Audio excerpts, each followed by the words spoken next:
जो कैसे हैं आप? आई होप आप अच्छे ही होंगे और अपनी बोर्ड परीक्षा की तैयारी कर रहे होंगे और पढ़ाई पे विशेष ध्यान रख रहे होंगे। तो इसी कड़ी में अभी हमने जो है काव्य का सारा पाठ पढ़ लिया, सभी पाठों को पढ़ लिया और सबके क्वेश्चन आंसर भी चालू कर लिए हमने। अब इसके बाद आता है गद्य का नंबर। गद्य में हम पाठ का सारांश देखेंगे और सारांश के बाद पैराग्राफ वाइज आपका क्वेश्चन और उसके बाद जो है 2 नंबर वाले क्वेश्चन और 3 नंबर वाले क्वेश्चन, सारे क्वेश्चन को देखेंगे। तो आप वीडियो को पूरा देखिएगा, लास्ट तक देखिएगा। इसमें जानकारी आपको पूरी तरह से मिल जाएंगी, पेपर में कैसे क्वेश्चन आते हैं सारी डिटेल इसमें अच्छे से आपको मिल जाएगी। तो आइए शुरू करते हैं। पहले पाठ का सारांश। ये भक्तिन नाम का हमारा पहला पाठ है इसका गद्य का। इसकी लेखिका हैं महादेवी वर्मा जी।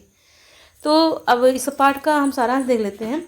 भक्तिन महादेवी वर्मा का प्रसिद्ध संस्मरणात्मक रेखा चित्र है। किस विधा में लिखी गई रचना है? ये संस्मरणात्मक रेखा चित्र विधा में लिखी गई रचना है। ये पूछा जा सकता है कि ये भक्तिन नाम का जो पाठ है ये किस विधा की रचना है। तो हम बता सकते हैं कि ये संस्मरणात्मक विधा की रचना है। संस्मरणात्मक ये रेखा चित्र है। इसमें उन्होंने भक्तिन के अतीत और वर्तमान के साथ ही उसके व्यक्तित्व का स्वाभाविक वर्णन किया है। भक्तिन का वास्तविक नाम लक्ष्मी था। यह नाम उसके माता पिता द्वारा दिया गया था। बचपन में ही भक्तिन की माँ की मृत्यु हो गई। सौतेली माँ ने 5 वर्ष की आयु में विवाह तथा 9 वर्ष की आयु में गौना कर भक्तिन को ससुराल भेज दिया। ससुराल में भक्तिन ने 3 बेटियों को जन्म दिया, जिस कारण उसे सास और जेठानियों की उपेक्षा सहनी पड़ी। और सास और जेठानियाँ आराम करती थी और भक्तिन तथा उसकी नन्ही बेटियों को घर और खेतों का सारा काम करना पड़ता था। भक्तिन की जेठानियों के लड़कों को दूध, मलाई, राब आदि खाने को मिलता था, जबकि उसकी लड़कियों को चने बाजरे की घुघरी खाने को मिलती थी। भक्तिन के पिता की बीमारी का समाचार उसे तब भेजा गया जब उसकी बीमाता को यह विश्वास हो गया कि भक्तिन के वहाँ पहुँचने तक मृत्यु में बदल जाएगा। मायके में विमाता के दुर्व्यवहार से दुखी होकर भक्तिन बिना पानी पिए उल्टे पांव ससुराल वापस आ जाती है। उसे विमाता का दुर्व्यवहार की खीज उसने जो है विमाता के दुर्व्यवहार की खीज सास को खरी खोटी सुनाकर तथा पति के ऊपर गहने फेंक कर निकाला। ऐसा क्वेश्चन भी आ जाता है कि उन्होंने अपना जो है अपनी खीज जो है अपने गुस्सा किस तरह से निकाला। तो अपनी सास को खरी खोटी सुनाकर और पति के ऊपर अपने गहने फेंक कर। हाँ, तो उसके बाद देखिए, भक्तिन के ससुराल वाले उसको परेशान करने के लिए उसकी शिकायत पति से करते हैं कि पति इसको मारेगा पीटेगा। लेकिन भक्तिन का पति उसे बहुत प्रेम करता था। अपने पति से के स्नेह के बल पर भक्तिन ने ससुराल वालों से अलगौझा कर लिया। अब वह अपने जेठानियों से अलग होकर रहने लगी। भक्तिन के कठिन परिश्रम के कारण जीवन सुख से व्यतीत होने लगा। बड़ी लड़की का विवाह करने के पश्चात भक्तिन के पति की मृत्यु हो गई। ससुराल वाले भक्तिन की दूसरी शादी कर उसकी संपत्ति हड़पने की साजिश करने लगे कि इसकी शादी हो जाएगी, अगर भक्तिन चली जाएगी यहाँ से तो ये सारी संपत्ति जो है हम लोग की हो जाएगी। ऐसा करने के लिए उनको परेशान करने लगे। ऐसी परिस्थिति में भक्तिन ने अपने केस मुड़ा लिए और गुरु से मंत्र ले लिया कि चलो भाई, अब मैं यहाँ पर विधवा जीवन यापन करूँगी। ऐसा देखने के बाद तो इन लोगों की हिम्मत नहीं होगी कि मुझे यहाँ से निकालें। सिर मुड़ा लिया और गुरु मंत्र भी ले लिया। भक्तिन जो है उसके चरित्र की देखिए विशेषताएं भी दी गई हैं। भक्तिन स्वामी भक्त, संघर्षशील, कर्मठ और दृढ़ संकल्प वाली स्त्री है, जो पितृसत्तात्मक मान्यताओं और छल कपट से भरे समाज में अपने और अपनी बेटियों के हक की लड़ाई लड़ती है। भक्तिन ने 2 छोटी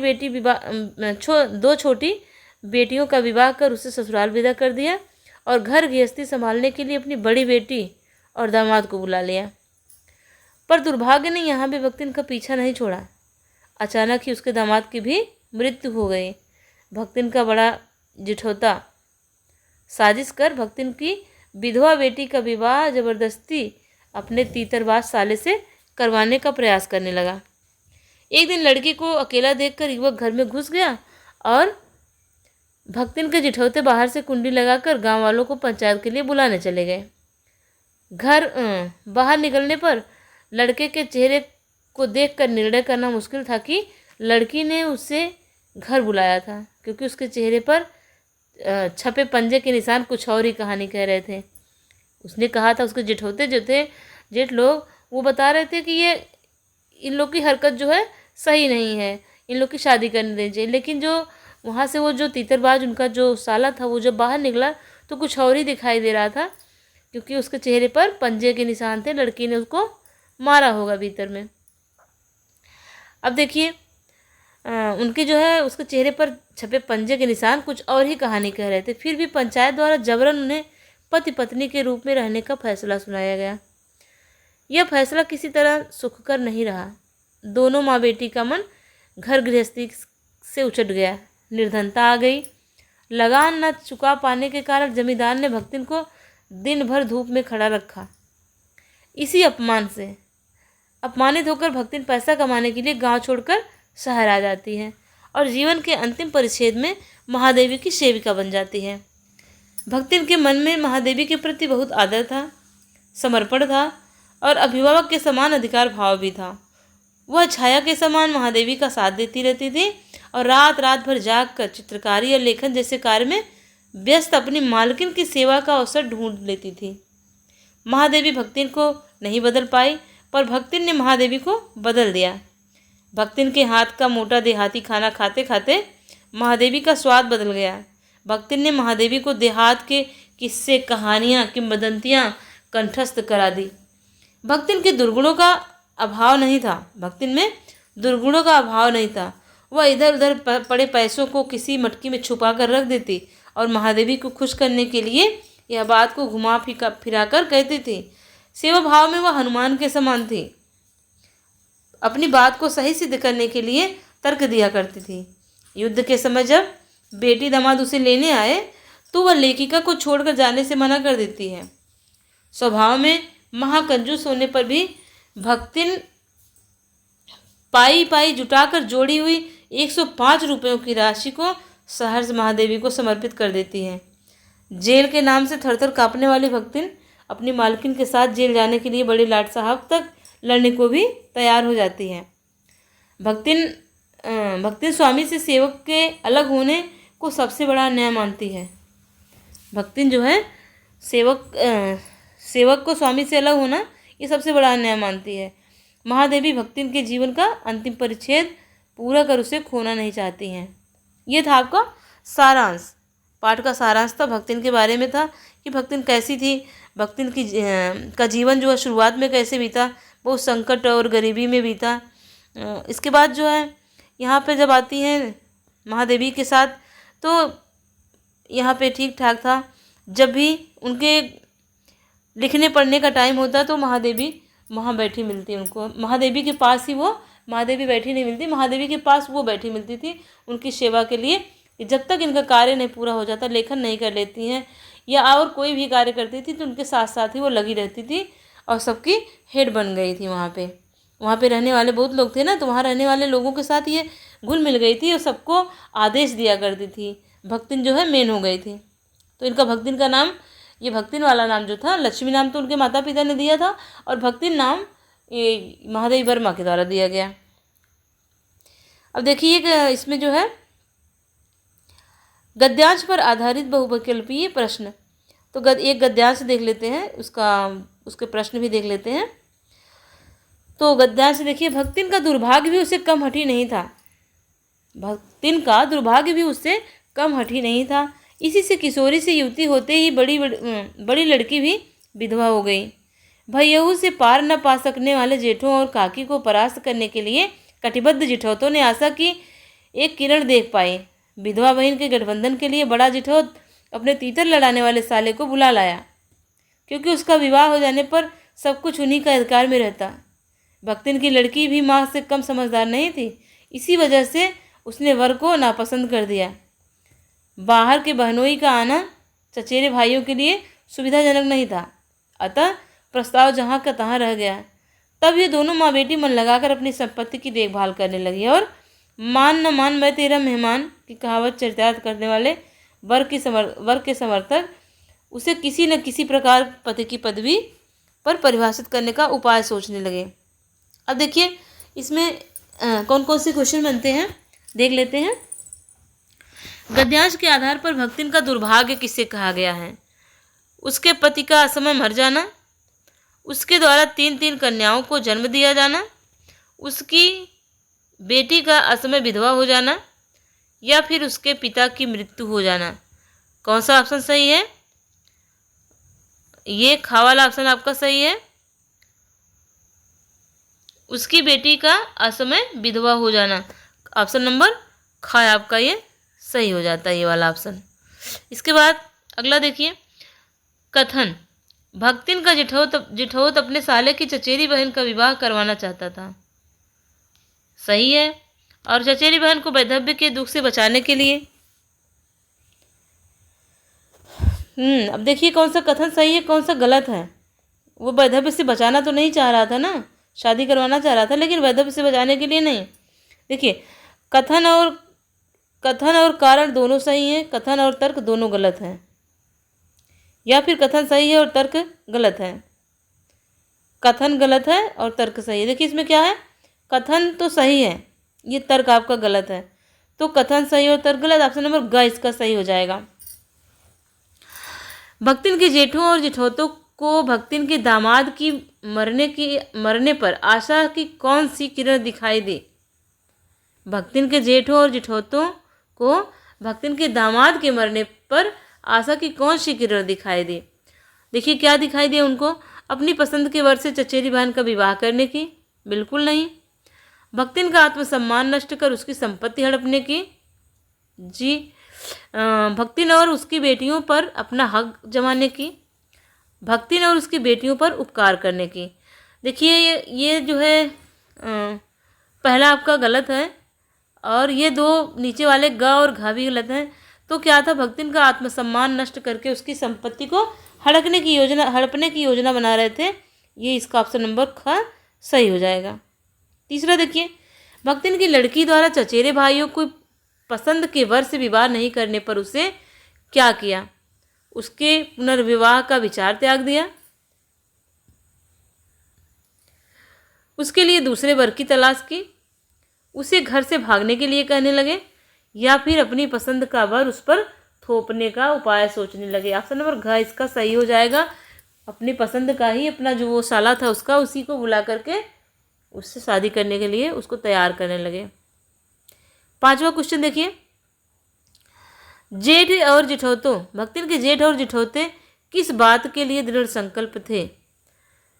तो विधवा बहन से विवाह करवाने के लिए, या फिर बाहरी वर से उसका विवाह कराने के लिए, किसी भी तरह भक्तिन की संपत्ति हड़पने के लिए, या फिर अपनी पसंद से उसका विवाह करवाने के लिए। तो पसंद से विवाह करने को तो कोई तैयार नहीं था, तो इसलिए आपका इसमें ऑप्शन नंबर ये सही हो जाएगा। किसी भी तरह भक्तिन की संपत्ति हड़पने के लिए तैयार थे। अब एक गद्यांश और ही देख लेते हैं। एक गद्यांश देखने के बाद क्वेश्चन आंसर हम इसमें कल देखेंगे। आप पूरा वीडियो देखेंगे तो ही आपके समझ में आएगा, और कल का वीडियो देखिए।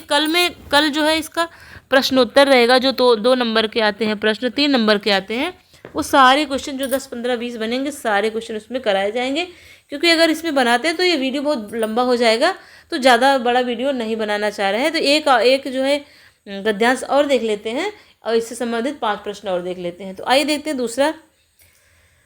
सेवक धर्म में हनुमान जी से स्पर्धा करने वाली भक्तिन किसी अंजना की पुत्री न होकर एक अनाम धन्या गोपालिका की कन्या थी। नाम है लक्ष्मीन अर्थात लक्ष्मी। पर जैसे मेरे नाम की विशालता मेरे लिए दुर्लभ है, वैसे ही लक्ष्मी की समृद्धि भक्तिन के कपाल की कुंचित रेखाओं में नहीं बध सकी।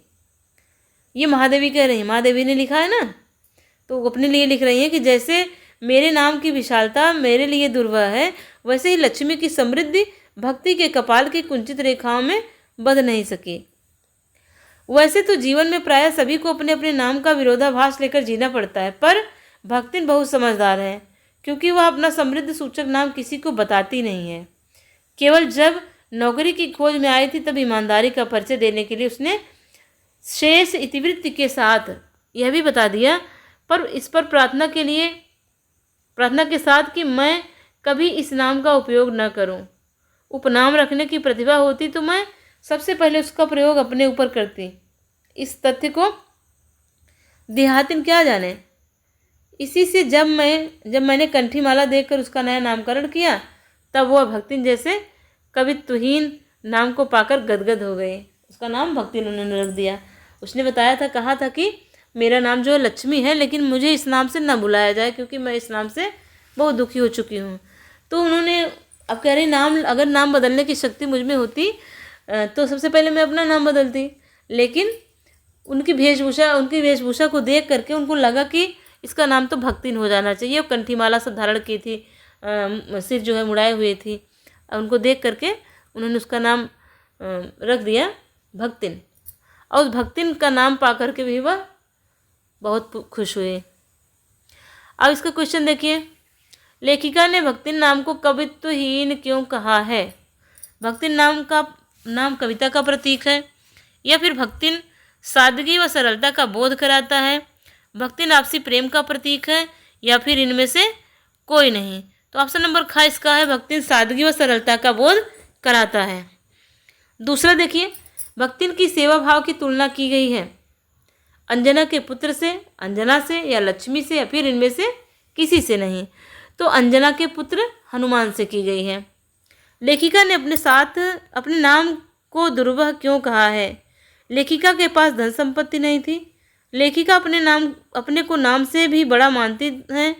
लेखिका अपने को इस भारी भरकम नाम के योग्य नहीं मानती। इनमें से कोई नहीं। अब देखिए इनमें क्या है, लेखिका अपने को इस भारी भरकम नाम के योग्य नहीं मानती हैं। ऑप्शन नंबर ग इसका सही हो जाएगा। अब क्वेश्चन नंबर 4 देखिए, उपर्युक्त गद्यांश की परिभाषा है, भाषा। उपर्युक्त गद्यांश की भाषा है उर्दू मिश्रित हिंदी, अवधी मिश्रित हिंदी, तत्सम शब्द बहुल हिंदी, या फिर तद्भव बहुल हिंदी। तो क्या है, तत्सम शब्द बहुल हिंदी है। इसमें ज़्यादा से ज़्यादा तत्सम शब्दों का प्रयोग इन्होंने किया है। इनकी भाषा जो शुद्ध साहित्यिक खड़ी बोली रहती है, तो उसमें तत्सम शब्दों की अधिकता होती है। 5वां देख लिए, लक्ष्मी को भक्तिन नाम देने का आधार रहा है। लक्ष्मी को भक्तिन नाम देने का आधार रहा है भक्तिन को भक्ति को देखकर, गले की कंठी माला को देख करके, या फिर उनके स्वभाव को देख करके, या फिर सभी को देख करके। तो क्या था, उन्होंने कैसे नाम रखा था? उनकी गले की कंठी माला को देखकर ही उनका नामकरण महादेवी जी ने कर दिया था। तो ऑप्शन नंबर ग इसका सही हो जाएगा। बस इतना ही पढ़ते हैं। अब कल जो है अगले वीडियो में हम पढ़ेंगे पाठ से आधारित प्रश्नोत्तर 2 और 3 नंबर वाले, और बस प्रश्नोत्तर ही पढ़ेंगे कल, क्योंकि ये पाठ थोड़ा लंबा है तो इसमें जो है टाइम लग जाएगा, पूरा टाइम उसमें भी लग ही जाएगा। तो फिर ठीक है, आप पढ़ते रहिए, रिवीजन करते रहिए, नोट्स बनाते रहिए, और बोर्ड के पेपर में अच्छे अंक आप प्राप्त करें, यही मेरी शुभकामना है। इसी शुभकामना के साथ धन्यवाद। मिलते हैं अगले वीडियो में। Thank you.